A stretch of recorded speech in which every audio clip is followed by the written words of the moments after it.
신명나는 우리 역사 시청자 여러분 안녕하십니까? 오늘은 제89회로 우리 태극 문명의 세계화입니다. 청천백일에 광명적이고 선선적인 우리 민족은 인류 시원 최고의 문명이고 인류 역사의 중심사이면서 한박달 문명 국사라고 그렇게 말할 수 있습니다. 이와 같은 것은 천부경이나 한약 등을 바탕으로 한 발해 문명, 박달 문명, 발근이 문명이라고 할 수 있습니다. 이것은 홍익인간, 강화세계를 이념으로 하는 신선도 문명이다. 그렇게 얘기할 수가 있습니다. 지금 세계는 코로나19 등으로 병난과 병난이 겹치고 지진, 해일, 태풍 이런 것이 겹쳐서 거대한 지구재난에 직면했습니다. 김탄호 스님 같은 미래를 보시는 분들은 인류 선천 상극문명의 대진환을 겪고 후천 상생시대의 아름다운 시대로 가는데 그 전에 대재난이 있을 것이라고 말씀했습니다. 이것을 극복하고 우리가 세계 문명을 이끌어 나가려면은 지금 같은 자주국사에서 봤을 때 국사 침해 상태인 국민의 마음이 바로 잡혀져서 자주의식과 민족혼을 불러일으키고 세계 문명을 이끌겠다는 그런 결심과 자세가 필요하다. 그렇게 얘기할 수가 있습니다.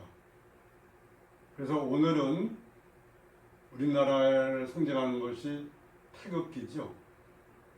무국대도 태극, 한국의 그러한 태극기인데 그 태극 문명이 고대로부터 세계에 퍼져 있고 현대에 이르러 우리나라로 세계의 여러 나라의 힘이 많이 쏠리고 있어서 우리가 정말 그런 미래를 대비할 세계 지도의 문명 지도국으로 나아갈 결심을 확실히 해야 되겠습니다. 그러면 제가 쓴 신명난 인류 최고 한박달 문명 국사를 봐가면서 말씀을 드리겠습니다.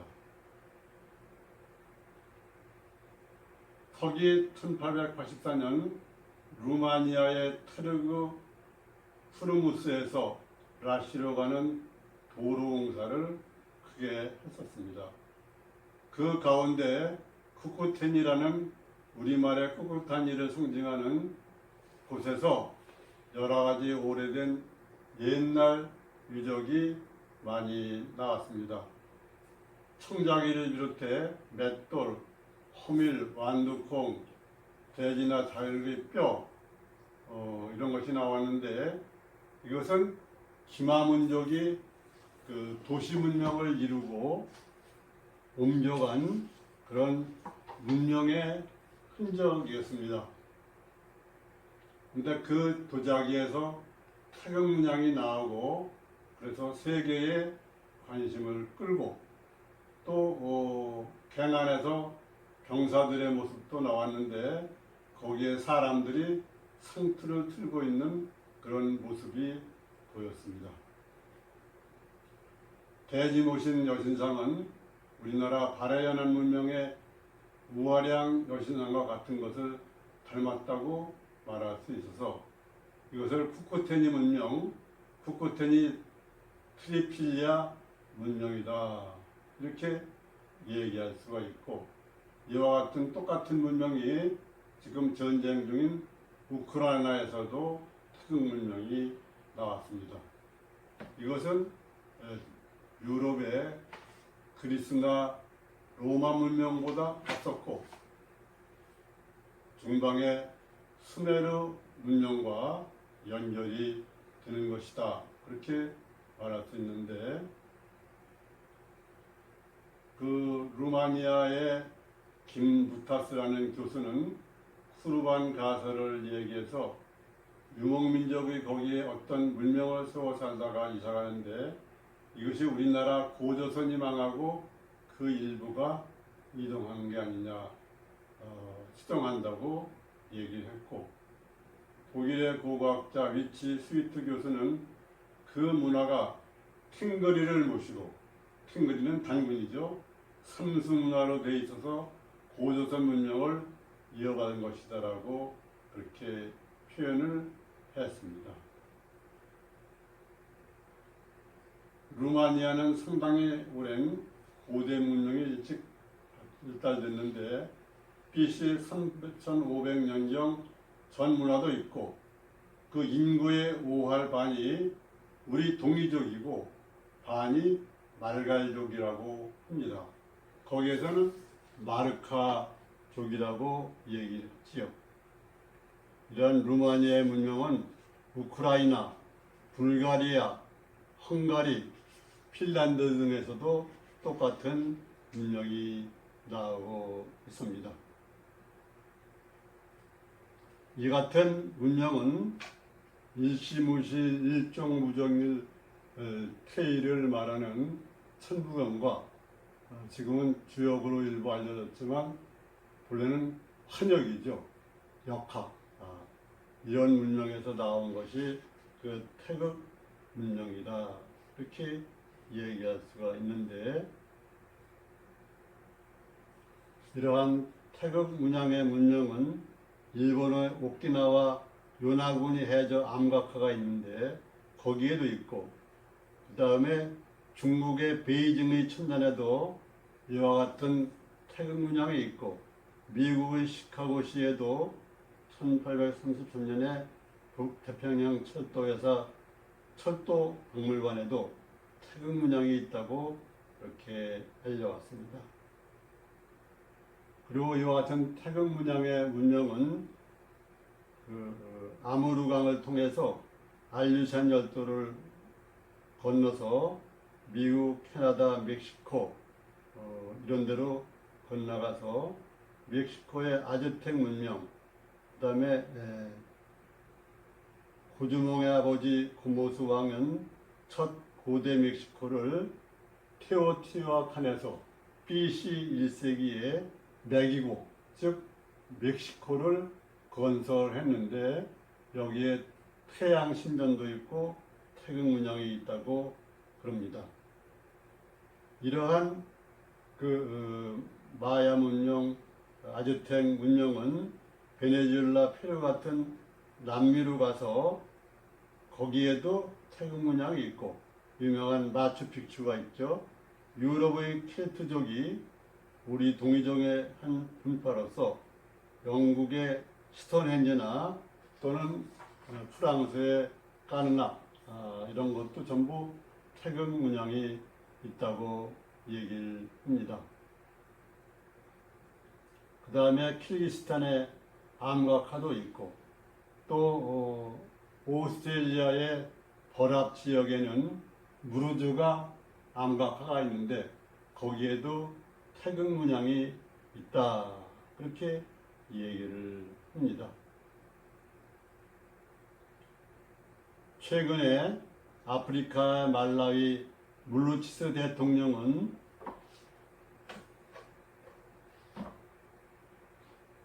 (2022년 4월) 한국 농어촌개발공사 지원 등으로 빈곤국에서 식량 수출국가로 도약하자 자기 국기 안에 우리 태극 마크를 넣도록 결정했다고 합니다. 또 관련된 것은 시베리아 바이칼 호수 근처의 브리아로부터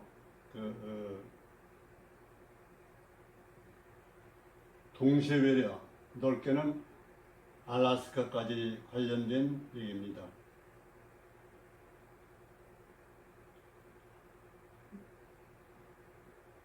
러시아의 블라디미르 트린박이라는 모스크바 대학의 인구 동태학 교수는 코리아 선언을 했습니다. 그 내용은 레나강과 바이칼 동쪽의 시베리아 여러 지역, 연해주, 코리아주, 캄차카주, 투바주 이런 여러 시베리아 주가 우리나라와 연계되어 있다고 조선선언이라는 것을 했습니다. 시베리아어는 가장 고대 한단 조선시대에 고조선에 망한 18대 아라사왕이 지배했고 그 뒤에 고주몽의 동명공화를 비롯해가지고 우리나라와 계속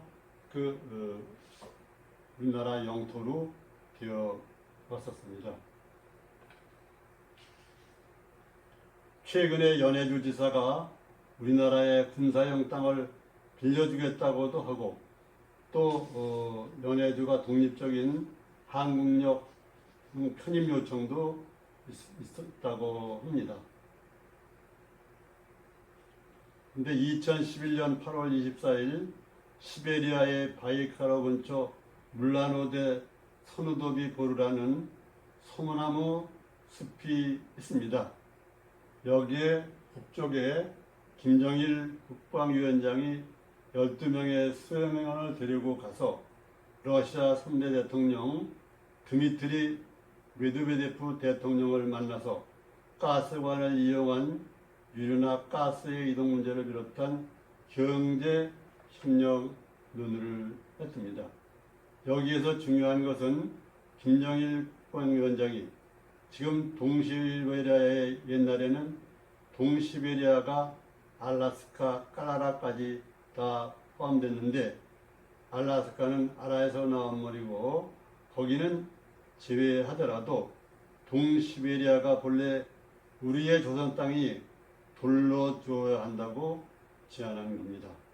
그에 대해서 메드베데프 러시아 대통령은 100년 전부터 우리가 관리해왔고 우리와 조선 사이에 임대 계약서가 있으니 100년 동안 관리한 데 대한 비용을 조선에서 주면은 차츰 돌려주겠다고 약속을 했다고 합니다. 그 밖에 지금 대한민국의 영토를 주거나 팔려고 하는 나라는 한국농장 캄포코리아가 있는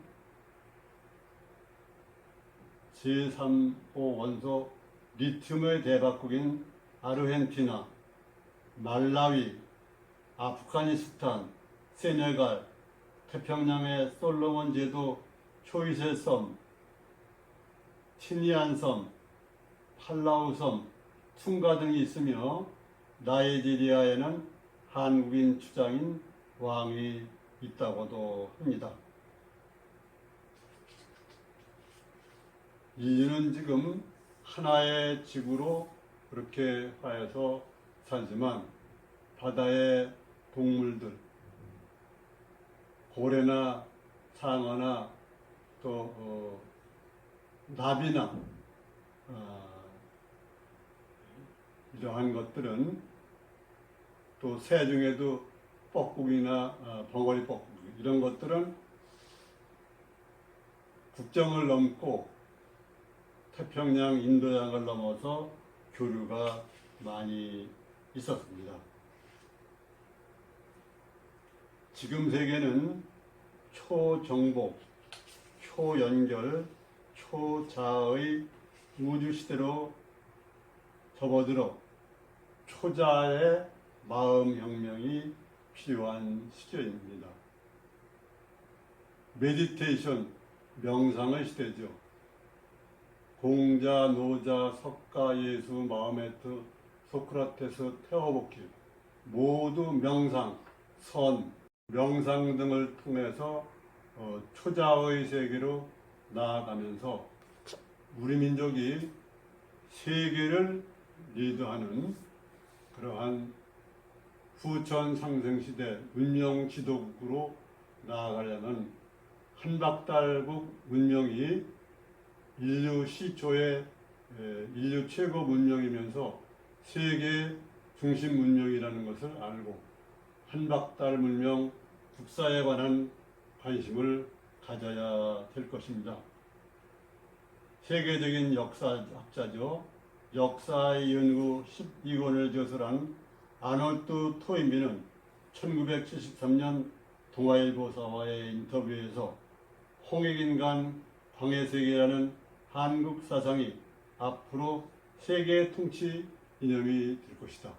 한웅의 연표문, 일신강충 성통광명 제제이와 홍익인간, 이것을 줄여서 말하면 홍익인간 광하세계입니다. 인간의 이상형은 홍익인간이고 세계의 이상형은 광하세계다.